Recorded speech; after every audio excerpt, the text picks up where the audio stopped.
Obviously, we know Roy Jones got that super explosive speed, but that explosive power from Tyson.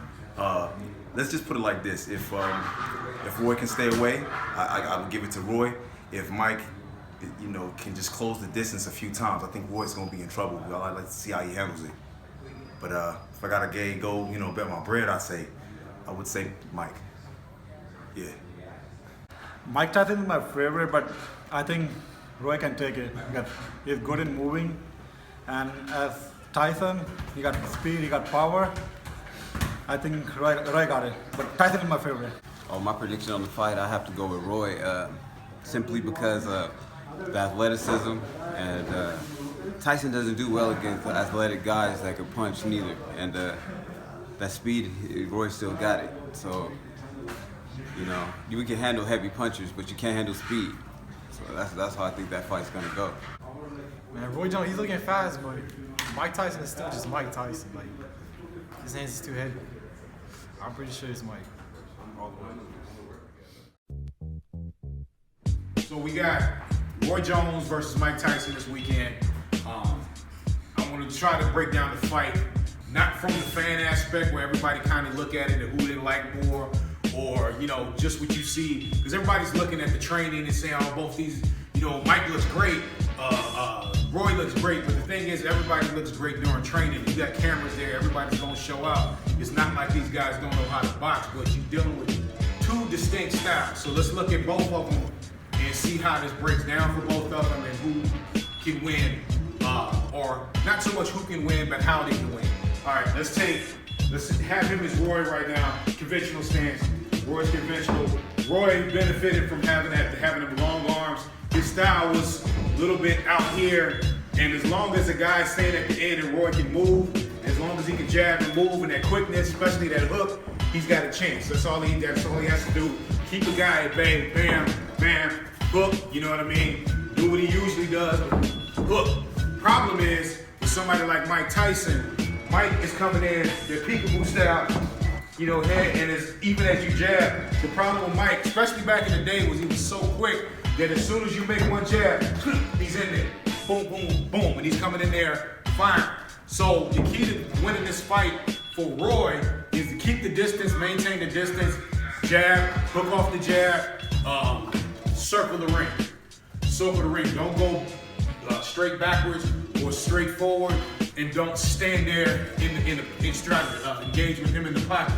As long as he's jabbing and moving, and then can land his shots, letting his hands go quickly, then getting out of the way, he's going to be good. And key for me is this, is when you see the fight start, the best thing that I'm going to see that lets me know that Roy's in the right frame of mind when the fight starts is if the bell rings and his first movement is moving out to the side to start moving and using the real estate in the ring. If the bell rings and I see him stand straight forward, then I'm like, that's not a good thing. Why? Because that's what Mike wants you to do. Mike's whole thing is to keep a guy engaged in front of you. Again, he's moving that head, that peekaboo style, using it to try. And the other thing you don't realize about the peekaboo style, one of the things that made him so effective, he's a hard puncher. His movement is actually giving him leverage. Remember, the peekaboo style, he's not necessarily in a standing boxing stance. It's not that his left shoulder is actually forward. He's actually squared up. So that as he does that peekaboo style, as he leans, he's actually gaining leverage because he's bending his knees, he squats so that when he comes up, boom, he comes up with a hard shot. That movement is positioning him to come in with hard shots. So he's benefiting from flip, boom, boom, boom, boom, boom, boom, yeah. You know what I mean? And like he wants very much to keep you against the ropes. The good thing that Roy can do is benefit off of sometimes when Mike gets off balance. Because the one thing when you square it up, Mike has a tendency to come in and he'll turn where he ends up in a southpaw stance. So as he just did, if he moves, he's got a benefit. But that's the key. Roy has to move, try to work from the outside. He's not gonna knock Mike out. In my opinion, was the one thing is Mike has a very, very, very tough chin. Even the times in the past when he's been knocked out, he wasn't necessarily knocked. He's been knocked out. He was knocked out by Buster Douglas, but still he was alert enough to pick up his mouthpiece and try to continue to fight. when he fought Lennox Lewis. Lennox Lewis, while he did land some hard punches, if you look at that fight, Mike wasn't out. Mike basically was on the ground saying, oh, I can't win the fight, and gave up. Not that Lennox didn't beat him, but it takes a whole lot to really knock him out. The only person that ever really came close to actually knocking Mike out cold was Holyfield with that right hand that he hit him with. But based on boxing, the two things that both of them have to do, Mike's got to do what he usually does, close the distance, and start firing, throw it with bad intentions as he's always done.